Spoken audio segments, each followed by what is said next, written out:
Morning বন্ধুরা, সবাই কেমন আছো? আশা করি ভালো আছো, সুস্থ আছো। আর এই দেখো আজকে ব্লগটা শুরু করলাম মাকে দিয়ে। মা গেছে নিচে একটু বাজার করতে, রোজই আসেনি, এনার থেকে আমরা বাজার করি। মা অনেক কিছুই বাজার করেছে, দেখো পুঁই শাক এনেছে, পেঁপে এনেছে, শসা এনেছে, টমেটো এনেছে, কুমড়ো এনেছে, অনেক কিছু এনেছে। তাহলে চলো বাজার করতে করতে আজকে ব্লগটা স্টার্ট করি। আর আমি উপরে চলে এসেছি, জানলা খুলতেই এত সুন্দর হাওয়া দিচ্ছে, তা এমনিতেই ভালো হয়ে গেল। আর জানো তো, গাছের এখানে দাঁড়ালেই না আমার মনটা একদম ভালো হয়ে যায়। আর দেখো আকাশটাও কি দারুণ লাগছে না? বেশ বৃষ্টি হয়েছিল সকালবেলা, মেঘ করে আছে, অল্প অল্প রোদ আছে, বেশ লাগছে বলো দেখতে। কিন্তু প্রকৃতি দেখলে তো হবে না, কাজটা করতে হবে। তাহলে চলো এখন থেকে ব্লগটা কন্টিনিউ করছি। নিচ থেকে ব্রেকফাস্ট করে এসে ঘর ঝাড় দেওয়ার ছিল, ঘর ঝাড় দিয়ে মুছে নিয়েছি। আর মা আজকে নেই, মা আজকে বাপের বাড়ি গেছে, মানে আমাদের মামার বাড়ি গেছে কেষ্টপুরে, মানে আমার শাশুড়ি মা।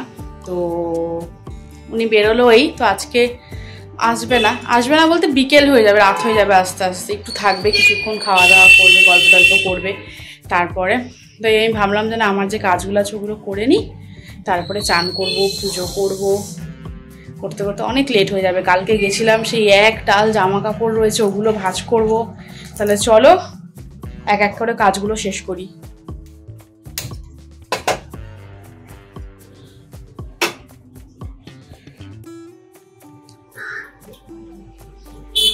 চলে এসছি কফি নিয়ে, একটু জানলার ধারে একটু বসবো, বাইরের দৃশ্যটা একটু উপভোগ করব। আর ভাবলাম কফিটাও খেয়ে নিই, এই সুযোগে টাইমটা কেটে যাবে অনেকটা, তারপরে যা কাজকর্ম আছে ওগুলো করব। চান টান করে চলে এসেছি, পুজো দেওয়াও হয়ে গেছে। এখন কয়েকটা জামা কাপড় আছে, ওগুলো ভাঁজ করব। আর এখন এত বৃষ্টি হচ্ছে, কখনো রোদ হচ্ছে, জামা কাপড়গুলো একবার করে গিয়ে মেলছি, একবার করে তুলছি, ভালোভাবে শুকোচ্ছে না, যাচ্ছে তো অবস্থা। তবু আমার বৃষ্টি খুব ভালো লাগে, যাই হোক। কিন্তু এই যে বারবার তুলছি দিচ্ছি, এতে আমার কোনো অসুবিধা হচ্ছে না, কিন্তু বৃষ্টিটা যেন হয়, বৃষ্টিটা একটু বেশি করেই হোক। আর কালকে যখন মাঠ বাড়িতে যাচ্ছি তো ঝমঝম করে বৃষ্টি, মানে এত বৃষ্টি, আমরা বেরিয়ে তারপরে ভাবছি না একটু পরে বেরোলে ভালো হতো, নালে এত বৃষ্টির মধ্যে বেরোনোটা উচিত হয়নি। আর এত জোরে জোরে বাজ পড়ছিল, আর আমার এমনিই খুব বাজ পড়া খুব ভয় লাগে। তো যাই হোক, ওইভাবে ভিজে ভিজে পুরো কাক ভেজা হয়ে মার বাড়িতে গেছি। আমি তো যাই জামা কাপড় ছেড়ে নিয়েছিলাম, জামা কাপড় নিয়েই গেছিলাম মার ওখানে। ছেড়ে না, আবার তোমাদের দাদা কিছু জামা কাপড় নিয়ে যায়নি, ওকে বারবার করে বলেছিলাম কিন্তু নেয়নি। কোনো অসুবিধা হয়নি, দাদা ভাই গেছিল, দাদা ভাইয়ের গেঞ্জি জামা প্যান্ট ছিল, ওকে বলেছিলাম তুই একটা গেঞ্জি আর প্যান্ট নিয়ে আসিস, ও পরে নেবে। তা ও এনেছিল, ওইটাই ছিল পুরো, ওটা পরেই বাড়ি চলে এসছে, অসুবিধা কিছু হয়নি। তাহলে চলো এখন চটপট জামা কাপড়গুলো একটু ভাঁজ করে নিই। আর মোটামুটি আমার চান পুজো হয়ে গেছে, দেখেই বুঝতে পারছো। এই যে আমার পুজো হয়ে গেছে। আর জানো তো, প্রদীপটায় তেল ছিল না, আর সরুটিটা পরিষ্কার করতে হবে, ওই জন্য আজকে একটু ঠাকুরের সামনে মোমবাতি দিয়েছি, প্রদীপটা দিতে পারিনি, কাজের একটু চাপ ছিল তো। তারপর আমি চলে এসেছি চটপট জামা কাপড়গুলো ভাঁজ করতে। তাহলে চলো জামা কাপড়গুলো ভাঁজ করে নিই।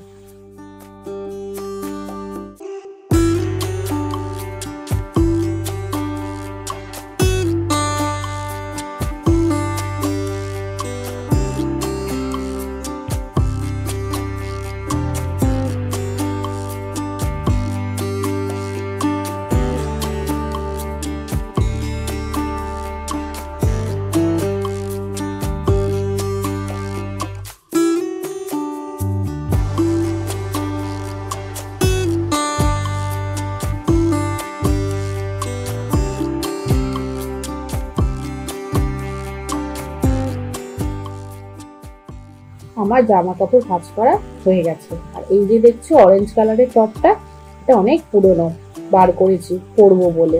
তাহলে চলো চটপট জামা কাপড়গুলো রেখে দিই, তারপর চলে এসেছি নিচে লাঞ্চ করতে। আর আজকে তো মা নেই, তাই আজকে আমি লাঞ্চটা বেড়ে দিলাম।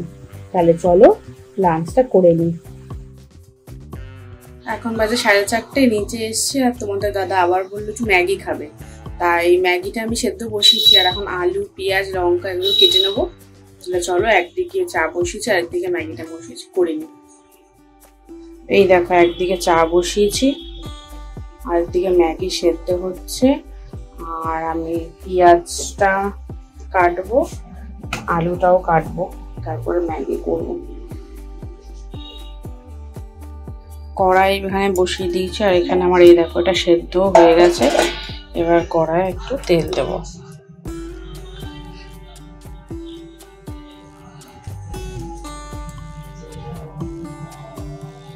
তেল দিলাম,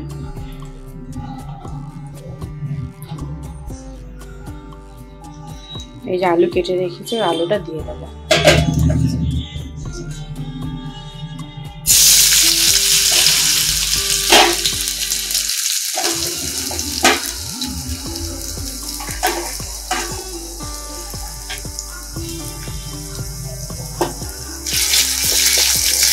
ভাজা ভাজা করে নেব।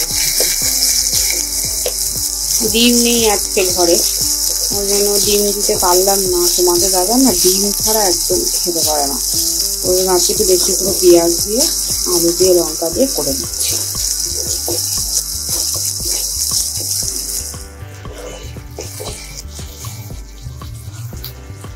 লঙ্কাও দিয়েছি, পেঁয়াজ দিয়ে একটু ভালো করে ভেজে নেব। এই দেখো আমার ম্যাগি রেডি। এবার এটা প্লেটে সার্ভ করে দেব।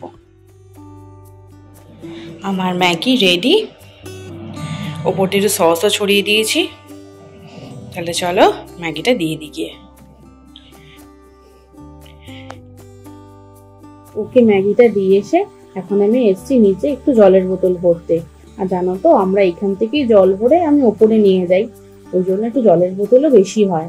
ওপরে নিচে দু জায়গায় যেহেতু বোতল থাকে।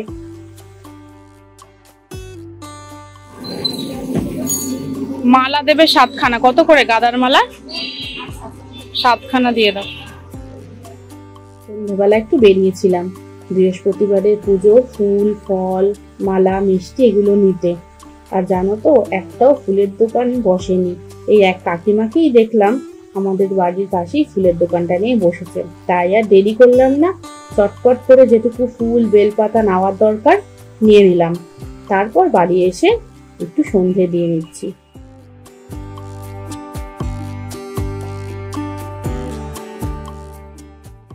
এইমাত্র বাড়িতে এসে সন্ধ্যা টন্ধা দিলাম। নিচে সন্ধ্যাটা আজকে বাবা দিয়েছে, যেহেতু আমি একটু বেরিয়েছিলাম, তাই ওপরেরটা আমি দিয়েছি। এখন যাব নিচে, একটু কফি খাবো, তারপরে রাতে রুটি ফুটি করবো। চলো নিচে যাই। নিচে এসে বাবা বললো একটু মুড়ি খাবে, তাই একটু চানাচুর দিয়ে মুড়ি দিয়ে অল্প পেঁয়াজ দিয়ে বাবাকে এখন মুড়িটা দিয়ে দিচ্ছি। রাতের ডিনারটা বানিয়ে এই ওপরে এলাম। ওপরে এসে গোপালকে শোয়ালাম, কটা কাজ ছিল সেগুলো করলাম। এখন নিজের কটা কাজ আছে ওটাও করছি। মা এতক্ষণে চলে এসছে নিচে, মা 7:30টার মধ্যে চলে এসছে। এবার আমি আমার এই হাতের কাজটা করে তারপরে যাব নিচে। আর দেখো আমি কি করছিলাম, এই দেখো আমি ব্লগ এডিট করছিলাম। এডিট না, ভয়েস দিচ্ছিলাম। একটু কাজ বাকি ছিল, অল্প একটু বাকি ছিল, সেটাই দিচ্ছিলাম।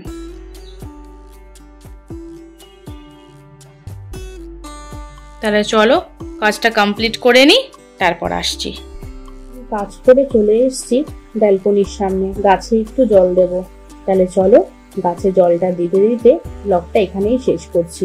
আবার কাল দেখা হচ্ছে তোমাদের সাথে। যদি আমার ব্লগটা ভালো লেগে থাকে প্লিজ লাইক আর শেয়ার করো। আর যারা এখনো সাবস্ক্রাইব করোনি তারা অবশ্যই সাবস্ক্রাইব করে দিও। চলো টাটা।